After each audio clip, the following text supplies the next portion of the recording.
बेटा, एक दिन तुझे पूरी दुनिया जीतनी है। ये जो सूरज देख रहे हो पूरब दिशा में, उधर ही तेरा लक्ष्य है। वहाँ है सोने की चिड़िया, भारत। तुझे वहीं तक जाना है और जीत कर लौटना है।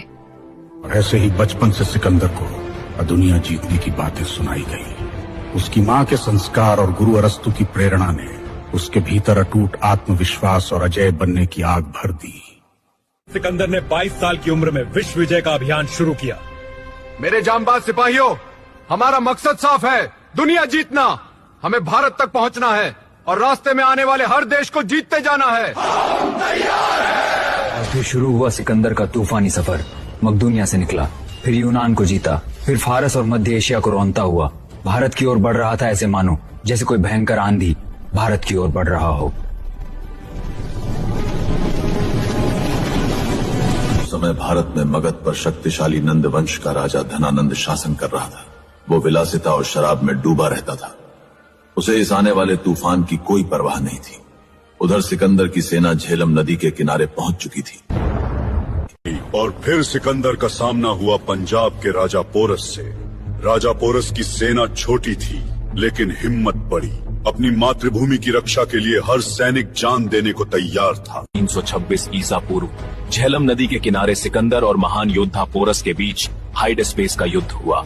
इस भीषण लड़ाई में पोरस की हार हुई, लेकिन पोरस की वीरता ने सिकंदर को आश्चर्यचकित कर दिया। आज तक मैंने अनगिनत युद्ध लड़े, पर तुम्हारे जैसा योद्धा कभी नहीं देखा। तुम्हारी वीरता को सलाम करता हूँ।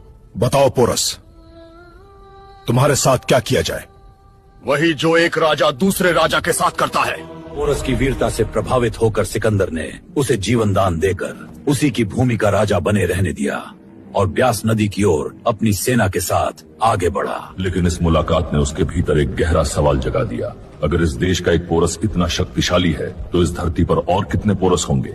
फिर भी सिकंदर आगे बढ़ा, मगर उसकी सेना अब टूट चुकी थी। ब्यास नदी के किनारे थकी हुई सेना ने आगे जाने से साफ मना कर दिया। सिकंदर अपनी सेना के साथ ब्यास नदी के किनारे से ही लौट गया। भारत पर विजय पताका फहराने का उसका सपना अधूरा रह गया। और फिर वापसी के रास्ते में बाबिलोन में बीमारी के कारण सिकंदर की मृत्यु हो गई। दुनिया जीतने निकला वो महान सिकंदर आखिरकार इस दुनिया को छोड़ गया। कहा जाता है मरने से पहले उसने कहा था, जब मेरी अर्थी निकले तो मेरा एक हाथ बाहर निकाल देना, ताकि दुनिया देख सके जिसने सब कुछ जीता वो भी खाली हाथ ही गया। अगर आप AI से इतिहास को देखना चाहते हो तो हिस्ट्री काल को फॉलो जरूर करें।